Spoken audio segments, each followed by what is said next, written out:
Cricket champions trophy লাহোরে ইংল্যান্ডের পর অস্ট্রেলিয়ার ব্যাটিং তাণ্ডব। বেন ডাকেটের জোড়ো সেঞ্চুরির জবাব জস ইংলিশের টর্নেডো সেঞ্চুরিতে। তাতে ইংল্যান্ডের দেয়া ৩৫২ রানের টার্গেট তাড়া করে ৫ উইকেটের দুরন্ত জয় অস্ট্রেলিয়ার।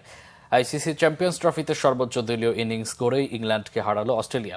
ক্রিকেটের সবচেয়ে বনেদি দুই দল ইংল্যান্ড ও অস্ট্রেলিয়া। টেস্ট ক্রিকেটে অ্যাশেজ সিরিজ সবচেয়ে পুরনো ও সম্মানের লড়াই। ওয়ানডেতেও থাকে এর রেশ। চ্যাম্পিয়ন্স ট্রফিতে সেই দুই দল দানবীয় ক্রিকেটটি উপহার দিয়েছে।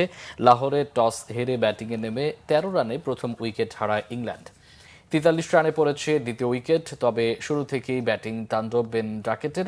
তৃতীয় উইকেটে জো রুটের নিয়ে পাল্টা আক্রমণ ডাকেটের। জুটিতে উঠেছে ১৫৮। রুটের অবদান ৭৮ বলে ৬৮ রান।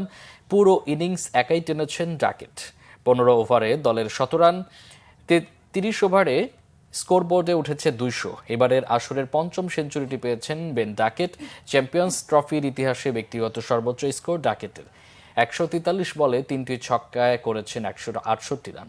তাতে ৮ উইকেটে ৩৫১ রান করে কিছুক্ষণের জন্য চ্যাম্পিয়ন্স ট্রফিতে দলীয় ইনিংসে সর্বোচ্চ রানের রেকর্ড ইংল্যান্ডের। কিন্তু এই স্কোর করেও ঠেকানো যায়নি অস্ট্রেলিয়াকে।